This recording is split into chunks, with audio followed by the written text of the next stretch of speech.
ಪ್ರತಿಭಟನೆ ಉದ್ದೇಶ ಇಷ್ಟೇ, ವಾಲ್ಮೀಕಿ ಪರಿಶಿಷ್ಟ ಪಂಗಡಗಳ ಅಭಿವೃದ್ಧಿ ನಿಗಮ ಅದರಲ್ಲಿ ಆಗಿರುವಂಥ ದೊಡ್ಡ ಹಗರಣ, ಆ ಹಗರಣಕ್ಕೆ ಸಂಬಂಧಪಟ್ಟು ತನಿಖೆಯನ್ನು CBIಗೆ ಕೊಡಬೇಕು ಮತ್ತು ಇದು ಕುಲಂಕುಷವಾಗಿ ತನಿಖೆ ಆಗಬೇಕು ಅಂತೇಳಿ ನಾವು ಈ ಒಂದು ಹೋರಾಟವನ್ನು ನಮ್ಮ ರಾಜ್ಯ ಅಧ್ಯಕ್ಷರು ವಿಜೇಂದ್ರ ಅವರು ಕರೆ ಕೊಟ್ಟಿದ್ದಕ್ಕಾಗಿ ನಾವೆಲ್ಲರೂ ಶ್ರೀರಾಮುಲು ನೇತೃತ್ವದಲ್ಲಿ MLC ಸತೀಶ್ ಅವರು ಮತ್ತು ಸೋಮಲಿಂಗಪ್ಪ ಅಣ್ಣನವರು ಮತ್ತು ಎಲ್ಲರೂ ಸೇರಿಕೊಂಡು ಹನುಮಂತಪ್ಪ ಅಣ್ಣನವರು ಎಲ್ಲರೂ ಸೇರಿಕೊಂಡು ನಾವು ಈ ಪ್ರತಿಭಟನೆ ಮಾಡ್ತಾ ಇದ್ದೇವೆ. ಸರ್, ಈಗ ಮತ್ತೆ ಬಂಗಾರ ಹನುಮಂತವರು ಕೂಡ ಒಂದು ಆರೋಪ, ನಿಮ್ಮ ST ಮೋರ್ಚಾ ಅಧ್ಯಕ್ಷರ ಆರೋಪ ಮಾಡ್ತಾರೆ, 87 ಕೋಟಿ ರೂಪಾಯಿ ಎಮ್ಮೆ ಕಾಯೋವರಿಗೆ ಇವರಿಗೆಲ್ಲ ಬುಡಕಟ್ಟು ಸಮುದಾಯ ಆಗಿದೆ ಅನ್ನೋದು ಒಂದು ಆರೋಪ ಮಾಡ್ತಾರೆ ಸರ್. ಅಲ್ಲಲ್ಲ, ಯಾರ್ಯಾರಿಗೂ ಆಗಿದೆ, ಬಾರ್ ಅಂಡ್ ರೆಸ್ಟೋರೆಂಟ್ಗಳಿಗೆ ಆಗಿದೆ, ಪ್ರತಿಯೊಂದಕ್ಕೂ ಆಗಿದೆ.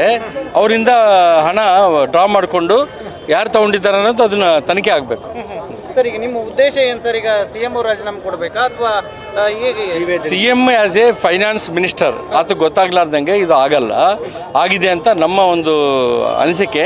ಹಂಗಾಗಿ ಅವರು ಕೂಡ ಇದರಲ್ಲಿ ಪಾಲುದಾರರಾಗಿದ್ದಾರೆ ಅಂತ ಸಂಶಯವನ್ನು ಎಲ್ಲರೂ ವ್ಯಕ್ತ ಮಾಡ್ತಾ ಇದ್ದಾರೆ. ಹಾಗಾಗಿ ಅವರು ಕೂಡ ರಾಜೀನಾಮೆ ಕೊಡಬೇಕು ಅಂತ ನಾವು ಕೇಳ್ತಾ ಇದ್ದೀವಿ. ಈಗ ಬ್ಯಾಂಕ್ನವ್ರು ಆಲ್ರೆಡಿ ಕೊಟ್ಟಿದ್ದಾರೆ, ಇವರು ಕೂಡ ಕೊಟ್ಬಿಟ್ರೆ ಟೋಟ್ಲು ಕೇಸೇ CBI ಹತ್ರ ಇರುತ್ತಲ್ಲ, ಅವಾಗ ಕರೆಕ್ಟಾಗಿ ನಮಗೆ ರಿಸಲ್ಟ್ ಸಿಗುತ್ತೆ.